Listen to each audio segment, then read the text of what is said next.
Las opiniones vertidas en este programa son de exclusiva responsabilidad de quienes las emiten y no representan necesariamente el pensamiento del canal.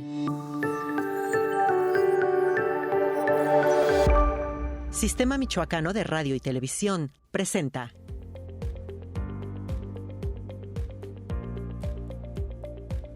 Un tumor cerebral es una lesión que ocupa espacio en el cerebro. No es igual a cáncer. El tumor es una masa que aparece en el cerebro y que no debe estar ahí. Solamente el tumor que denominamos maligno se considera cáncer.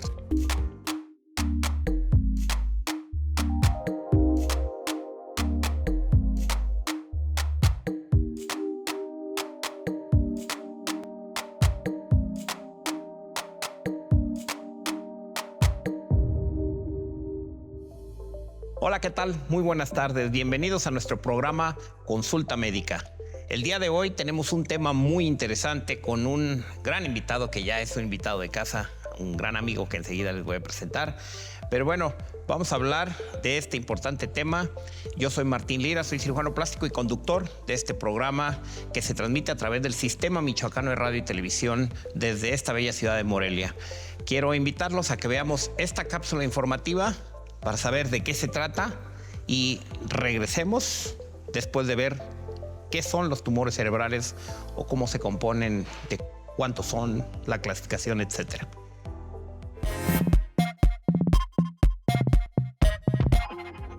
Un tumor cerebral es una lesión que ocupa espacio en el cerebro. No es igual a cáncer. El tumor es una masa que aparece en el cerebro y que no debe estar ahí. Solamente el tumor que denominamos maligno se considera cáncer. Se produce por un defecto en la multiplicación de las células. El cuerpo tiene genes que protegen ese equilibrio, pero a veces se rompe, dando lugar a una multiplicación desordenada y, por tanto, a un tumor cerebral. Los factores de riesgo suelen ser comunes a todos los tipos de cáncer. La predisposición a tener un tumor en el cuerpo es similar a la del tumor en el cerebro. Podemos decir además que es multifactorial. Son múltiples los factores que pueden proporcionar su aparición, aunque el estrés aunado a los malos hábitos alimenticios acelera todo el proceso. La prueba más sensible es la resonancia magnética cerebral, que señala una lesión ocupante de espacio. Hoy en día el tratamiento del cáncer en general tiene muchas posibilidades.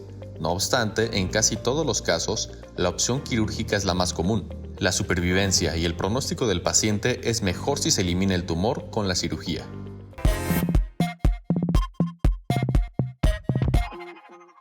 Bueno, pues ya estamos aquí de regreso. Después de ver esta cápsula, ¿qué les parece algo interesante, no? Pues hoy nuestro invitado nos va a hablar precisamente de todo ese tema.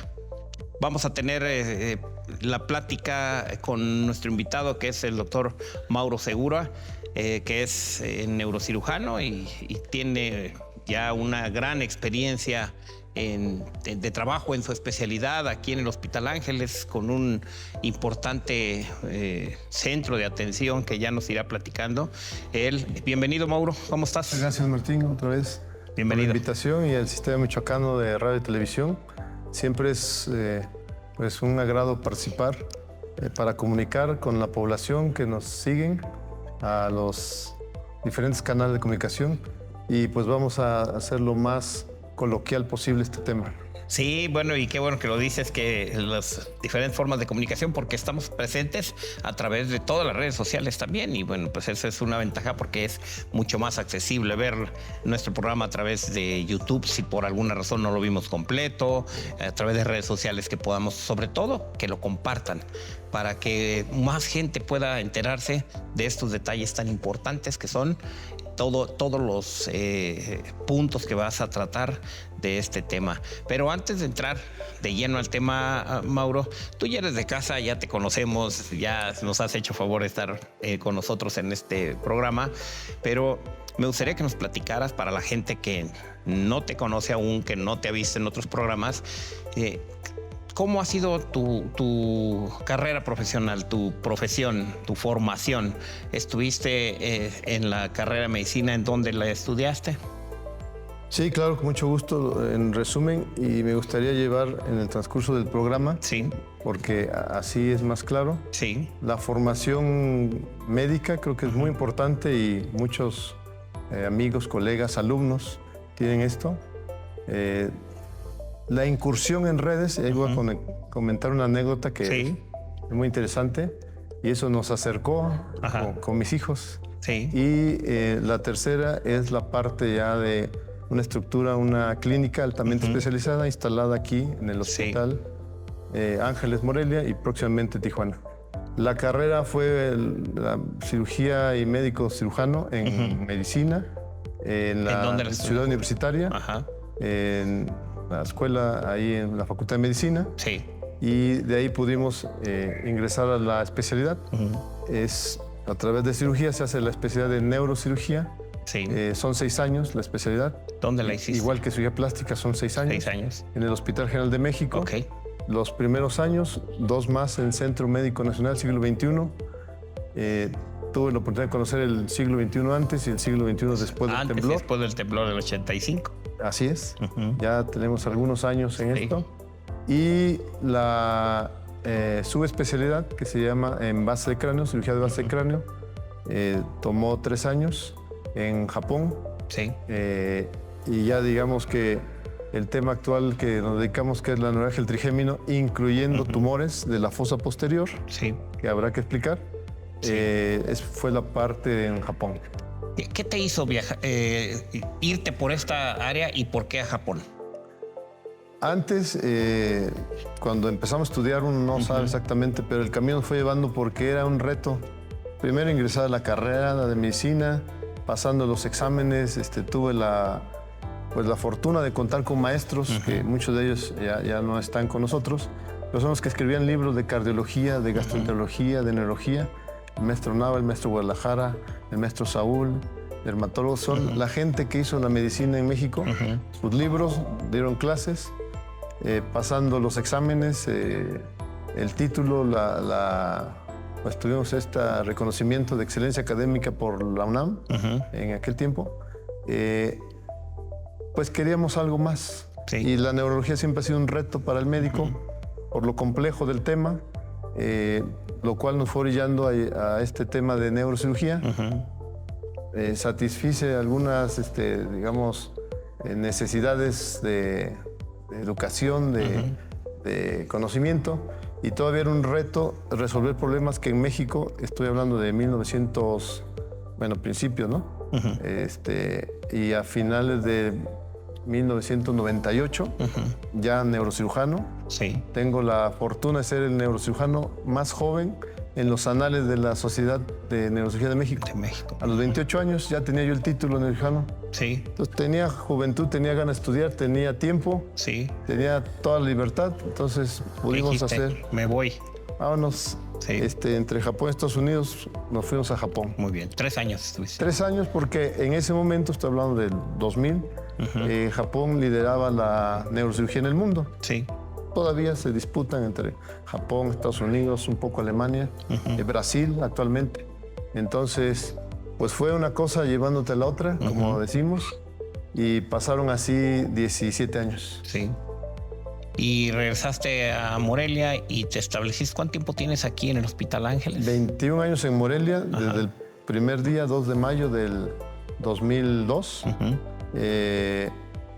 A Morelia, 21 años, y en el Ángeles, pues desde su fundación, en junio del 2014. Muy bien. Estamos pasando 9 años. 9 años, prácticamente. Pues igual que la mayoría de nosotros. Sí.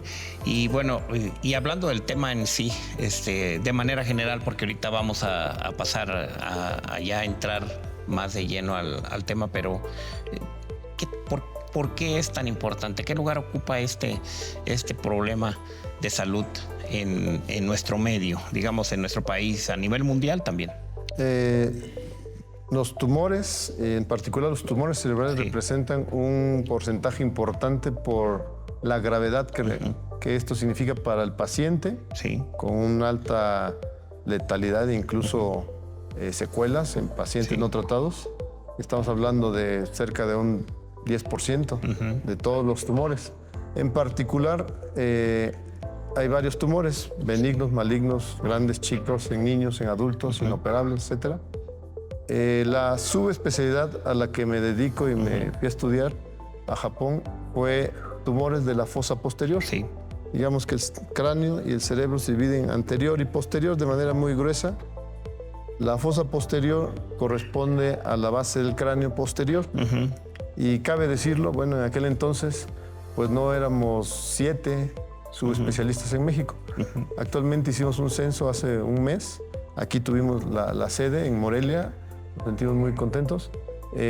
Alcanzamos dos decenas, 20 subespecialistas para todo el país. Es un número muy pequeño para un importante número de gente que hay en el país.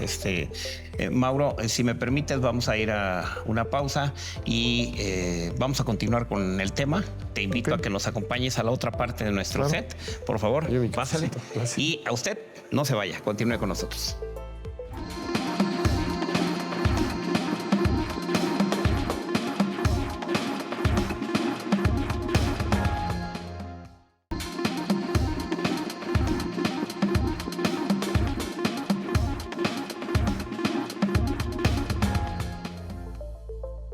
Bueno, pues ya estamos aquí de regreso en este programa Consulta Médica. Y bueno, si usted acaba de sintonizarnos apenas, les quiero comentar que tenemos un invitado de lujo, que es alguien de casa ya en el sistema, porque ha estado varias veces con nosotros, de casa aquí en el Hospital Ángeles, porque aquí tiene su clínica dentro del hospital. Y bueno, un gran amigo, el doctor Mauro Segura, que es neurocirujano y bueno, pues un especialista de gran experiencia y trayectoria nacional e internacional, no nada más de un prestigio aquí en el estado, sino que tiene un infinito número de pacientes que vienen de diferentes países a atenderse precisamente con él, y estamos platicando del tema tumores cerebrales. Antes de continuar con el tema, quiero recordarle que estamos presentes en YouTube, en redes sociales, a través de Facebook, Instagram. Por favor, si está viéndonos a través de alguna red, comparte esta información. Esto es lo que verdaderamente vale la pena, no las cuestiones intrascendentes que a veces se comparten en las redes sociales. Mauro, hablábamos antes de irnos a la pausa nos platicabas de la clasificación de los tumores cerebrales entre los tumores anteriores y posteriores, que son de la base de cráneo. Nos quedamos en eso. ¿Nos puedes continuar, por favor, platicando de cuáles en específico vamos a platicar el día de hoy? Sí, con todo gusto. Viéndolo de una manera simplista, sí hay varias clasificaciones. La más común conocida por la población es en tumores malignos y benignos. Los malignos se los dejamos al oncólogo, al radiooncólogo, al terapeuta. Es cáncer cerebral y tiene un tratamiento, un pronóstico muy diferente que hay que manejarlo de otra manera. Los benignos, que es a lo que nos dedicamos, entre otras hay en adultos, en niños. Y lo que hicimos nosotros y a lo que nos dedicamos es a tumores de la base del cráneo, que es el piso craneal. Aquí tenemos un modelo de plástico. La base del cráneo soporta la base del encéfalo y está en anterior, media y posterior. Este segmento es de los tumores que estamos hablando ahorita y de lo que tú te dedicas. Exactamente.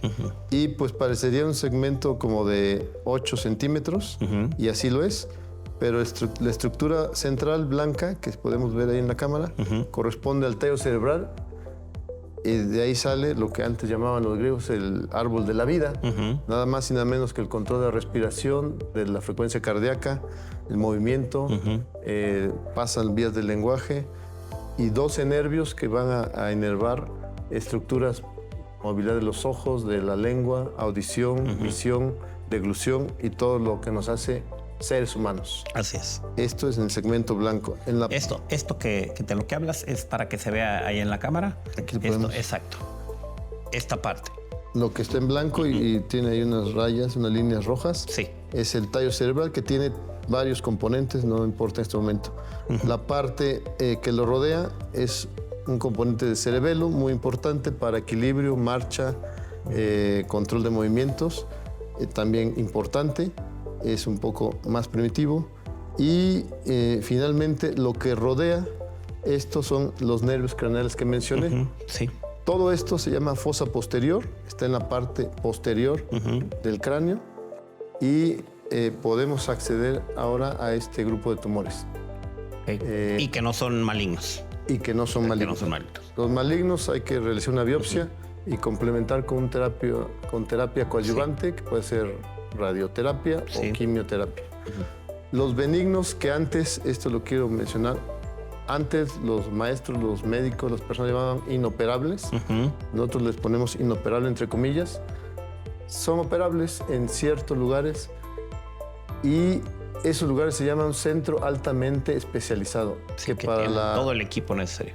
Todo el equipo, digamos, humano, el armamentario, que es tecnología, personal, capacitación. Y la World Federation de Neurocirugía reconoce un centro cuando se hace más de 100 cirugías al año de un tema en específico. Y aquí en Morelia, en el hospital, promediamos arriba de 150 procedimientos de este tipo. Ya está reconocido el centro como tal. Está reconocido, somos sede de la Federación Latinoamericana de Neurocirugía para preparar a neurocirujanos jóvenes y no tan jóvenes que están interesados en la cirugía de base de cráneo. Y bueno, hay hospitales, lo platicábamos la vez pasada, en donde en 6 años no operan 10. Porque son hospitales que se dedican a otros temas. Otras cosas, sí. O son de trauma o no hay o los derivan a otro lado. El nivel en salud es diferente. Pero lo mismo pasa en Perú, en Chile, en otros países. Y perdón, Mauro, te interrumpo. ¿Cuántos centros hay aquí en México? Como el de Morelia. Reconocidos, pues son los 3, 4 hospitales grandes que conocemos en la Ciudad de México. Médica Sur, ABC, Pedregal. Sí. Pues nada más, ¿no? Y de Morelia. El Instituto Nacional y este. En Latinoamérica, ahí la situación es más crítica. No sumamos 12, incluyendo los 5 de México. Sí. E incluyendo 4 o 5 en la frontera, Texas, California, Arizona y Miami. Entonces, en ese sentido, es una zona, como se consideraba inaccesible, pues también fue abandonada para la formación, educación. Sí. Y ahora está un poco desértico, ¿no? Invitamos, aprovechamos, hay médicos jóvenes que ven este programa, pues que quieran acercarse, entrenarse, educarse. Tenemos abiertos varias áreas de trabajo, de investigación, y bueno, que estén decididos a invertir 12, 15, 16 años para desarrollarse en este tema. ¿Por qué? Perdón. Porque un paciente que tiene un tumor y que pasaron 10 ciudades o 5 o 6 países que les dijeron que no es operable o que se opera y se va a morir, no quiere saber nada. Cuando llegan aquí con nosotros, les decimos que es operable, que tiene algunas dificultades y requiere... Y riesgos, obviamente. Y los riesgos, sin embargo, el riesgo se minimiza, ¿no? Podemos decir que estamos hablando de una tasa menor del 1% de que un paciente tenga un desenlace fatal. Sí. Cuando se deja el paciente con el tumor, pues el desenlace fatal es 100%. Al 100%. Incluso los que deciden tomar medicamentos, que todo el mundo ocupa medicamentos para el dolor, hay reacciones anafilácticas que también son fatales. Y estamos hablando de tumores benignos. Sí. Entonces, sí son operables. Se trata de muchos tumores. ¿Cuáles son los principales o los más frecuentes? Todo da un tumor, como sabemos en la área médica. Sin embargo, los principales en la fosa posterior son, en primer lugar, el quiste epidermoide. Es un tumor congénito. Vimos las imágenes en la cápsula. Sí. Es un tumor que se generó desde la gestación y tiene 3 picos en la infancia, en la adultez temprana y en la senilidad. Hay pacientes que debutan o se manifiesta el tumor a los 70, 80 años. El otro es uno que llamamos meningioma, es un tumor benigno muy común. Generalmente es uno, pueden ser varios. Es en mujeres, en edad adulta y es benigno. Pero si lo retira uno con cuidado intracapsular, como dicen las personas, respetando la cápsula, el paciente puede recuperarse. El pronóstico es bueno. Muy bueno, se cura. Sí. Se habla de cura, hay grados 1, 2, 3, 4. Y el otro es personas que pierden la audición o parálisis facial y detectan un tumor, se llama neurinoma, es un tumor que se deriva de la vaina del nervio. Del nervio, sí. Eso pues quiere decir etimológicamente neurinoma. Sí. Es benigno, hay que tener cuidado porque antes se decía que pues iban a salir con secuelas, paralizados de la cara, del cuerpo, del ojo y sordos, etcétera. Lo que exige ahora la comunidad neuroquirúrgica mundial es que se respeten los nervios y que el paciente salga mejor de cómo ingresa a la cirugía. Muy bien. Serían los 3 más frecuentes y de ahí una cantidad enorme derivados del hueso, cartílago, vasos sanguíneos, Sí. incluso del oído. Y aquí hace ratito que nos decía la estadística aquí en el centro del cual tú estás a cargo, se operan más de 100 pacientes de un solo tipo, es decir, ¿De fosa posterior? de fosa posterior, de cualquiera de estos que estás mencionando o de un solo tipo en especial. De la fosa De la posterior, fosa posterior, que mencionamos. más de 100 para reconocer el centro. Así es. Ok. Hay, digamos, una distribución como Sí. todo en medicina. La mayoría no tienen tumor. La mayoría tienen una compresión vascular que explicamos ampliamente en el programa pasado. Sí. El resto, que corresponde a un 30%, vamos a dividirlo en tercios. Sí. Corresponde a los quistes epidermoides, son completamente benignos, operables. Sí. Se distribuyen de manera irregular en esta parte. Los meningiomas, que se distribuyen más hacia el hueso, y hay que entrar por un lado sin tocar el cerebro. En eso consiste el arte, Sí. en no tocar el cerebro, sino el hueso. Así es. Y el neurinoma, que es del nervio, un nervio muy fino aquí, muy exquisito, de menos de 2 milímetros, Sí. crece el tumor. Oye, Mauro, ¿y cómo haces el diagnóstico diferencial para cada uno de estos? Hablando de estos 3, para no entrar a toda la gama de tumores. Ok, muy simple. El diagnóstico es clínico cuando el paciente tiene un síntoma. El principal síntoma es dolor en la cara, no en la cabeza, en la cara. Y en alguna de las ramas del nervio trigémino en la cara.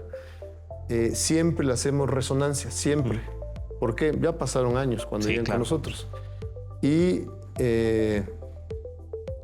para ver un tumor pequeño de menos de 5 minutos es suficiente un estudio. Cuando no hay tumor, es suficiente el diagnóstico clínico y evaluar algunas cosas Sí. En personalmente. la historia clínica. Pero en los pacientes que van a tener tumores, o sea, 30%, vale la pena hacer ese esfuerzo clínico, De hacer el radiológico. estudio.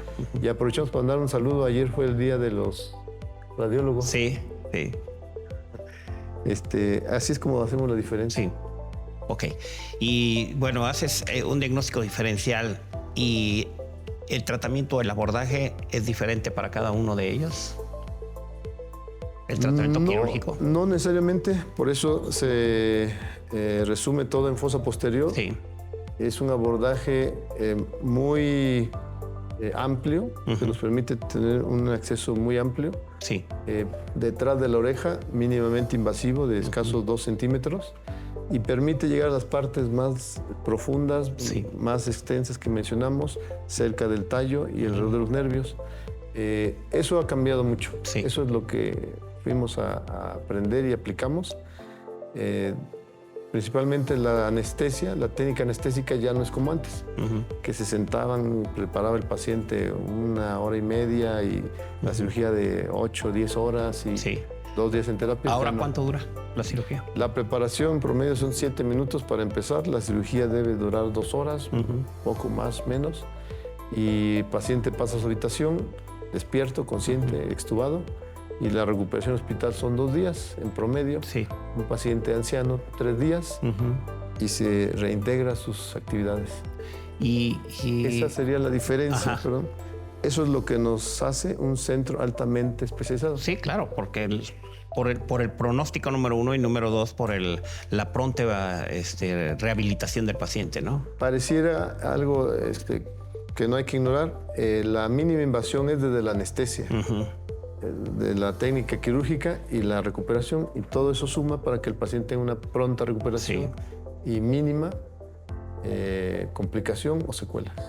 Oye, Mauro, vamos a ir a una pausa, pero quiero dejar una pregunta para que nos contestes después de regresar de la misma. El equipo para poder hacer todo, quisiera que nos platicaras en qué consiste todo el equipo que tú utilizas No tanto la máquina de anestesia, no, para poder hacer el abordaje, cómo lo realizas, con qué tipo de equipo. Y obviamente aquí lo cuenta el hospital porque pues, aquí es el centro, pero quisiera que nos dijeras qué tan fácil es o qué tan difícil es que un hospital cuente con una infraestructura tan a la vanguardia para hacer este tipo de procedimientos, porque pues no en cualquier lugar lo tienen y no en cualquier lugar la pueden hacer, desde infraestructura, personal altamente capacitado como tú lo tienes. O sea, todo el centro tiene que llevar esas características especiales y que tenga la experiencia y la formación pues, del personal, ¿no? Sí, vamos a ir a una pausa y regresamos si nos permites. Claro. Y por favor, continúe con nosotros. Estamos hablando de tumores cerebrales con el doctor Mauro Segura. Él es neurocirujano de aquí, del Hospital Ángeles. Regresamos.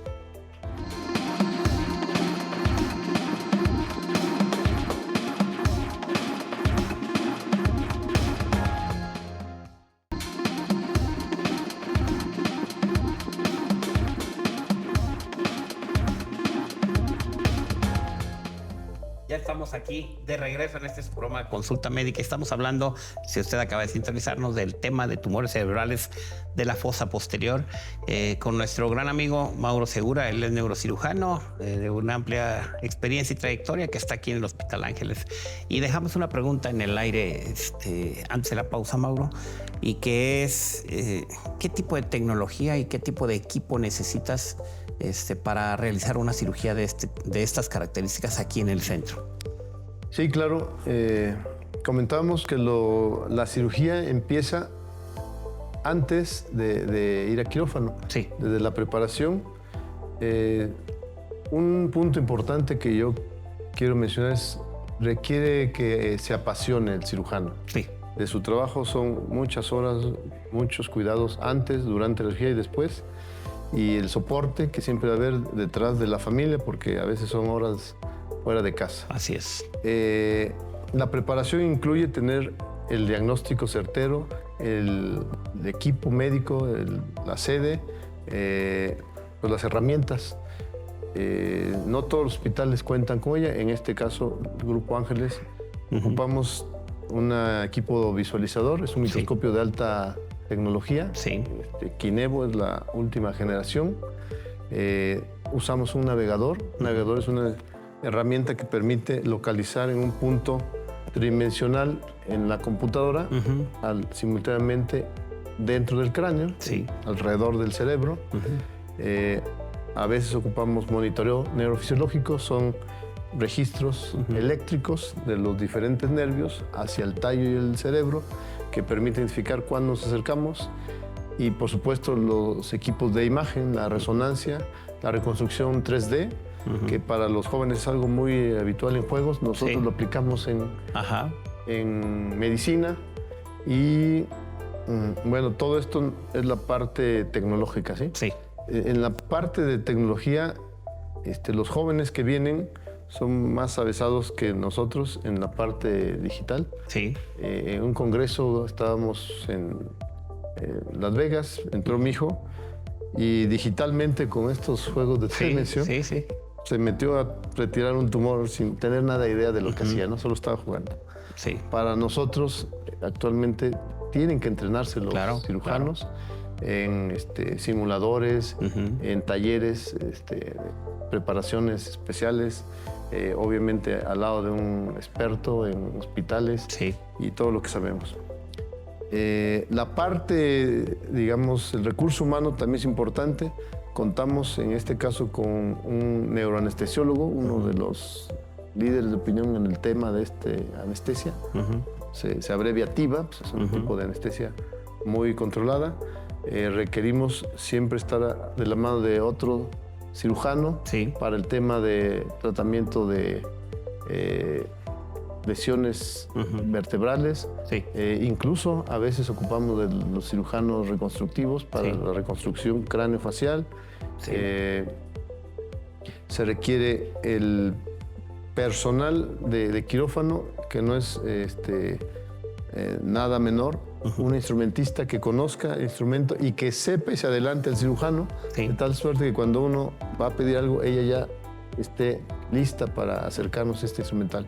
Casi que sepa qué necesita. Que sepa y conozca la cirugía y que no llegue a ver qué hace, sino que aproxime, y de esta suerte podemos reducir una cirugía de 8 horas a 2 horas. Así es. Y reducir un riesgo altamente grave que existía hace 2, 3 décadas a menos del 1%. Sí. En general, esos son, digamos, los requisitos que ocupamos. Y después, ya que termina la cirugía, que ya nos platicaste que se queda 2 o 3 días dependiendo de la edad y del tipo de cirugía que haces o el tipo de tumor, 2 o 3 días aquí en el hospital. Se va de alta domiciliaria, pero ¿ocupa algún tipo de rehabilitación estos pacientes? No, esa es digamos, la filosofía o la idea que queremos cambiar. Sí. Y poco a poco hemos ido avanzando.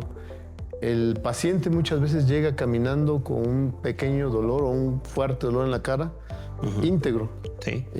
Deambulando, conversando, sin lesiones evidentes. Solo el dolor o tal vez un pequeño desvío de la comisura. Sí. Le llamamos nosotros espasmo bifacial. Son pacientes que están haciendo lo que la gente llama tic, y es un tumor. O tienen hipoacusia, dejan de escuchar, así como que no escuchan algo y tienen un tumor. Sí. E incluso pueden ser asintomáticos. Los quistes epidermoides, dijimos que pueden pasar 70 años asintomáticos. Entonces, nuestra filosofía y compromiso es: el paciente debe salir como llegó. E incluso mejor. Sí, claro. Por eso es que el paciente no se imagina o le cuesta asimilar esto, que no sale a terapia a una intensiva. Terapia intensiva, no sale a un centro de rehabilitación, exacto. No sale, no se requiere. Aquí hay un centro de rehabilitación, sí, claro. no lo ocupamos. Hay una terapia intensiva, hay un banco de sangre, no transfundimos. Es remota que se requiera transfusión. Sí. Sale a su habitación, sale a cuidados generales una semana, puede ser aquí en la casa de recuperación, o puede ser en su casa.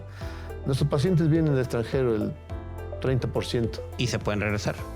¿Cuántos días después para que pueda volar? Pues el paciente promedio se queda aquí 3 días en una casa de recuperación, se toma unos días a Iztapa, Cancún, y se regresan a Centro y Sudamérica, Europa y Estados Unidos. Ok. Y pues se van a Cancún a descansar, ¿no? Claro, claro. A sentar, estar en el estirador. Esa es la parte que hemos nosotros hecho difusión. Tenemos en nuestro canal, que lo están viendo seguramente. Sí. Nuestras redes sociales, que también incursionamos, ya platicaremos. Sí. Todas las redes, ¿no?, que a veces uno no sabe que existen. Instagram, LinkedIn, YouTube, Twitter, Face, etc. Sí. Mauro, entramos en una etapa en el programa que vamos avanzando y hay algunas preguntas que ya tenemos aquí del público que se está comunicando a través precisamente de las redes sociales por la importancia que tienen ellas en la interacción, están interactuando ya con nosotros. Y bueno, una de las preguntas es, precisamente ya lo comentaste, pero yo voy a tener la atención con la persona que nos hace a través de Messenger, Juan Pedro Albornoz. Dice que cuánto tiempo de rehabilitación para poder estar allá en Morelia y regresarme a mi ciudad de origen. No pone la ciudad, pero lo acabas de comentar, ¿no? Repetimos con todo gusto para él y para todos. Creo que vale la pena. Durante la intervención médica, sí, actualmente contamos con el servicio en línea. En Neurología Segura, que es nuestra clínica, desarrollamos cursos en línea hace 10, 11 años, cuando estaba en sus albores. Con la pandemia, pues hubo mucho crecimiento, es muy accesible. Muchas personas de la tercera edad se comunican desde las redes.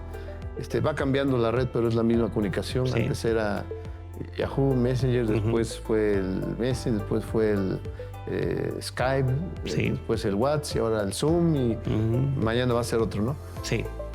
La comunicación en línea, la evaluación del estudio de imagen, todo es digital, está en la nube, lo bajamos de la nube, conversamos viendo ellos y nosotros el estudio, y pues hay un calendario que se sigue. Sí. Una vez que el paciente se egresa, como dijimos, en promedio son 2, 3 días, sale caminando.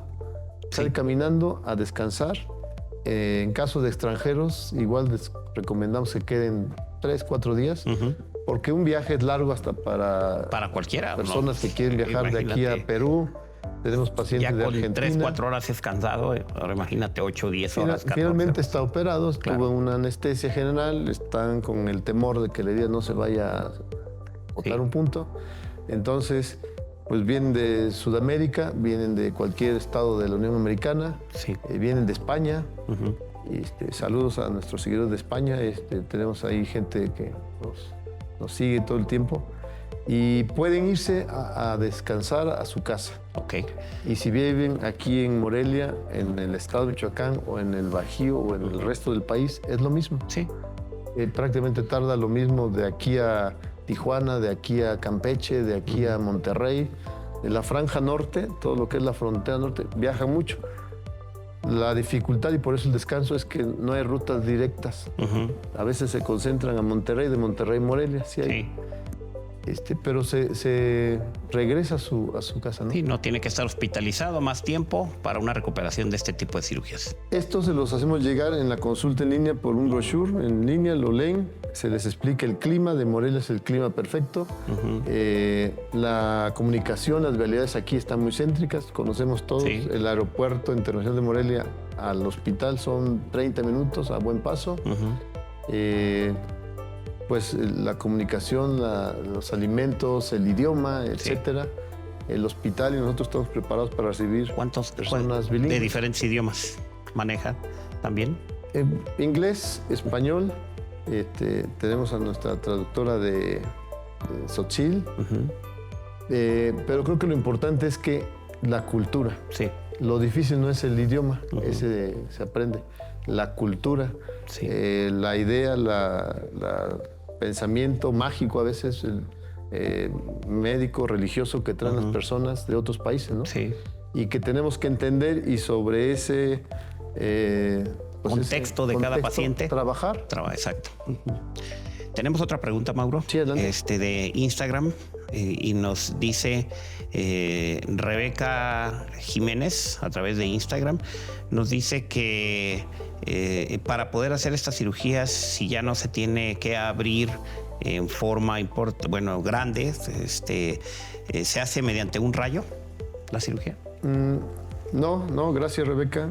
Nos puede seguir Instagram como Neurología Segura. Sí. Tenemos ahí un espacio. Todo esto que mencioné es tecnología de apoyo. Hay equipos, hay láser, está en desuso. Hay un aspirador ultrasónico que es útil en algunos tumores, en otros no. Hay pues otra serie de bisturíes eléctricos y de calor. Lo importante aquí se llama mínima invasión. No es por el tamaño. En realidad hacemos una incisión del hueso de 2 centímetros. Sí. Pero no es lo que lo hace mínimo. Lo que lo hace mínimo es que podemos rodear el cerebro sin tocarlo, extraer el tumor con mucho cuidado y dejar todo en su lugar. Ya todo lo demás, por añadidura, se puede utilizar el aspirador, el láser, el gamma knife, son complementos. Sí. Pero no existe un instrumento, el endoscopio. Esto es algo que los jóvenes médicos confunden. La endoscopía no es una técnica, es una herramienta. Igual que el bisturí, igual que el aspirador ultrasónico, igual que la estereotaxia. Pero el que la usa debe saber su indicación precisa. De lo contrario, me dan a mí un Fórmula 1 y yo en los primeros 9 minutos choco, ¿no? Claro. Sí. Pasa. Pero me refiero a que sí debe ser el instrumental y el equipo utilizado para lo que es. Sí. Y es un mito cuando la gente escucha o piensa que el rayo láser, el rayo gamma, la estereotaxia sustituye al cirujano.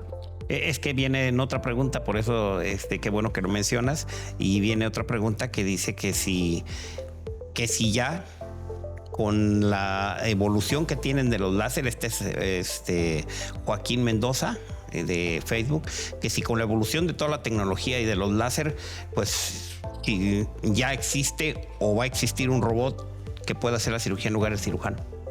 Qué buena pregunta, Joaquín. También está nuestra fanpage, Neurología Segura. Sí, claro. Fíjate que esto lo comenté yo y siempre lo repito. En el 98 que pisé Japón, era un quirófano, estaban muchas personas de muchos países, estaba el profesor, en aquel entonces el presidente de la federación, y en la esquina, ahí botado, estaba el robot. Es el mismo que existe a la fecha, un Da Vinci se llama el robot. Y actualmente van en una quinta generación, él era la primera generación. Sí. Y yo estaba ávido de que lo usaran y quería ver cómo... Querías ver cómo funcionaba, Pasaron los días, pasaron semanas y el robot seguía ahí cubierto con una funda. Y le pregunté, profesor, ¿y cuándo ocupan el Da Vinci? Dice, no, ya lo probamos, no sirve. No mejora los resultados lo que hace el cirujano. Que nosotros hacemos. Pues digamos que lo que hacían ellos o lo que hacemos nosotros. Sí. Para un cirujano que no es tan experto en el tema, pudiera ser una ayuda. Pero no, el robot se ha probado, el hospital y el Grupo Ángeles cuenta con un Da Vinci de última generación, pero no está adaptado para la cirugía cerebral. Ok. Y bueno, eso hay que... Muy bien la respuesta, porque existe, y buena la pregunta, porque existe esa idea de que va avanzando la tecnología, pero bueno, pues sí vemos muchas cosas para la gente, muchos cajeros, gente que se está sustituyendo a las personas en las cajas en donde se compran algunas cosas, pero bueno, en este aspecto específico, como lo comentaste. Para extracción de tumores no, Así para es. diagnóstico nos ha ayudado mucho la Así es. tecnología. Otro punto que vale la pena mencionar, porque nosotros convivimos con muchos médicos, cada vez menos, Sí. de Europa en específico, bueno, todos los países, y pacientes. Se dejó de operar en Europa porque las máquinas, que hay muchas máquinas de mucha calidad, Da Vinci, Gamma Knife, etcétera, sustituyeron al cirujano. Y mientras se probó en estos 2 décadas que funcionaba o no, y la verdad es que no funciona en un 50%, se perdieron 20 años de avance en la cirugía. de avance, Sí. habilidades. Entonces, los cirujanos de mediana edad en España no tienen esa formación y No tienen menos el experiencia. Así es. Y ellos creen y aseguran que la cirugía con rayo gamma, no láser gamma, o con robots, o con uso exclusivo de endoscopía, va a superar. Y no es así. Y no es así, dicho por gente que dedica esto en Europa, en Estados Unidos, Japón y por supuesto nosotros. Pues ahí tienes las preguntas que nos hacen, que son... Hay infinidad de preguntas más, pero por cuestiones de tiempo leímos las más importantes o las que llegaron primero de alguna manera. Y vamos a ir a una pausa, si me permites, Mauro, y regresamos para la recta final de nuestro programa. No se vaya, continuamos aquí en Consulta Médica. Muchas gracias.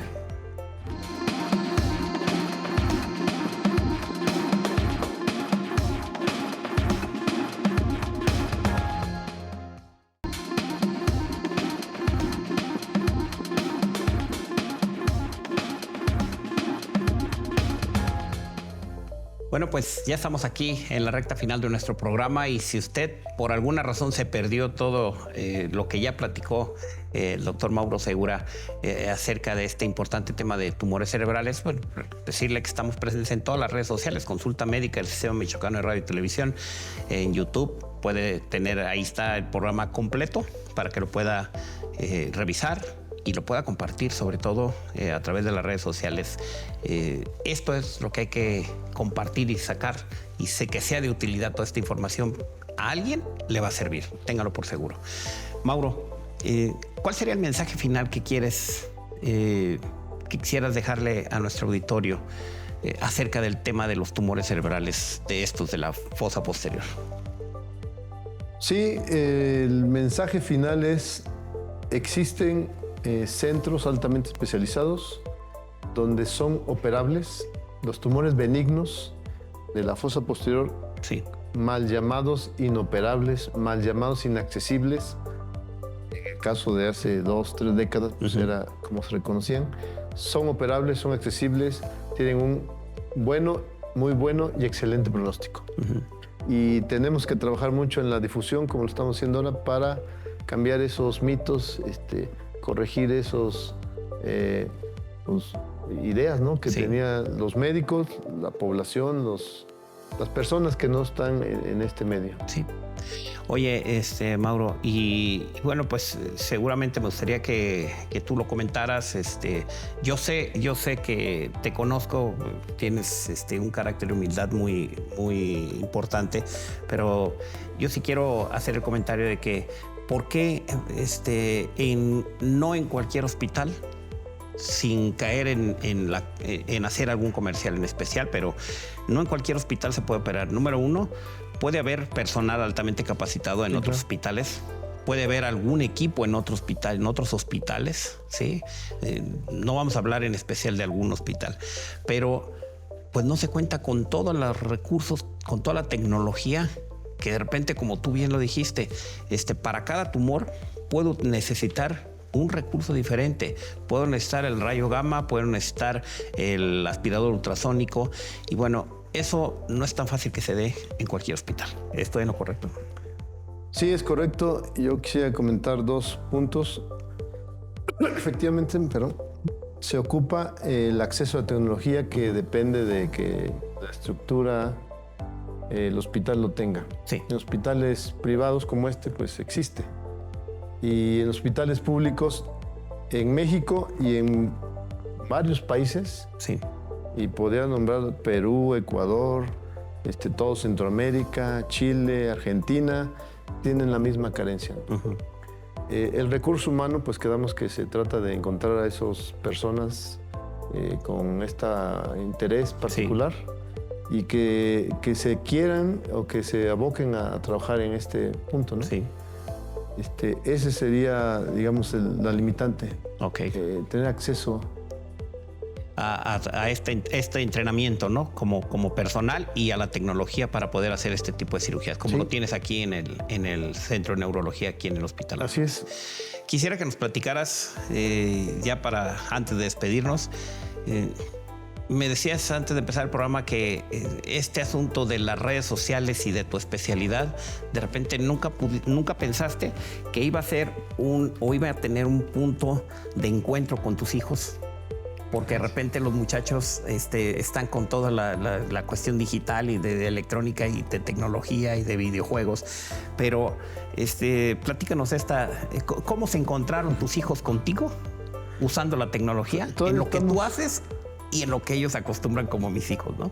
Sí, claro. Bueno, comentaba hace rato cómo de repente en la parte de los congresos. Sí. Pero un día ahí haciendo yo algo en un canal de YouTube que tenemos, Neurología Segura, sí, oficial, le comentaba pues que dejaran de ver su juego. Estaban siguiendo a un famoso youtuber. Y juegan en línea luego juegan en línea, ¿no? Y digo, ¿por qué todo el tiempo? Mejor sigan en mi canal y me dan un like. Sí. Dice, papá, es que tú no eres youtuber y tú no te sigue nadie. Le comenté, bueno, pues 1 millón de seguidores ya es algo, ¿no? Claro. En ese momento dejaron lo que estaban haciendo. ¿Qué dijeron? ¿Cómo? ¿Tenemos 1 millón de seguidores en casa? Sí, 1 millón, bueno, un poco más, porque 1 millón fue hace unos días. Sí. Se volcaron a la computadora, ahí al iPad a ver. ¿Tu canal cómo se llama? Neurología Segura Oficial. La sorpresa fue que yo tenía 1 millón de vistas. De vistas, Y apenas 2-3 mil seguidores. Pero fue suficiente como para entendernos y platicar sobre el tema. Ya ahí entendí que se mostraron interesados. Ya se mostraron. Sí. Yo también entendí que seguían a un fulano de 20 millones. Sí, claro. Obviamente ya monetizando, ¿no? Pero bueno, hay cosas que uno no está. La otra tarde mi hijo empezó a traducir en Instagram. Pues obviamente la versión anglosajona. Sí. Y pues no estaba interesado en ningún trabajo así de tiempo libre, ¿no? Cuando le dije que podía hacerlo, en cuestión de minutos, tradujo varios de los postes que están ahí, ¿no? Entonces son cosas curiosas que nos pasan. Claro. Seguramente ellos nos están siguiendo. Sí, nos van a seguramente. Seguir. Muchas gracias, Martín. No, pues de qué. Por permitirnos platicar con las personas que están del otro lado. Sí. Por hacer esto. Los felicito. Entiendo que estamos por cumplir 3 años. Sí, como programa. Conducción. Así es. Sí. Y pues vamos por otros Otros más. Otros más. Mauro, yo te quiero hacer la invitación a que en el siguiente programa que estés con nosotros, ya sabes que esta es tu casa, nos acompañe uno de tus hijos o tu hijo para que nos platique también alguna anécdota que ha visto de cómo lo ve él como hijo en alguna sección del programa, que él pueda platicar con nosotros también, cómo le ha gustado. Te voy a decir por qué, porque ahorita que me estabas diciendo, se me está ocurriendo que todos los que somos médicos de alguna especialidad y que tenemos hijos en esa etapa, nos podemos ver favorecidos con lo que ellos manejan de redes sociales y que nos pueden ayudar a los que a lo mejor no manejamos tanto las redes sociales y que bueno, que vean aquí que un muchacho está colaborando con el papá de una u de otra forma en lo que a él le gusta y en lo que el papá le gusta y le apasiona como este. Y gracias por estar aquí con nosotros. Muchas gracias, Martín. Sí, y gracias lo invitas y aquí es su casa. Sí, aquí y es tu casa.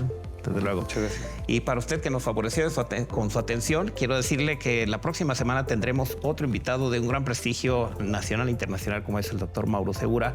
Y bueno, recordarle que cada semana nuestro programa se ve a través del Sistema Michoacano de Radio y Televisión. Yo soy Martín Lira, soy cirujano plástico y conductor de este programa. Nos vemos la próxima. Hasta pronto.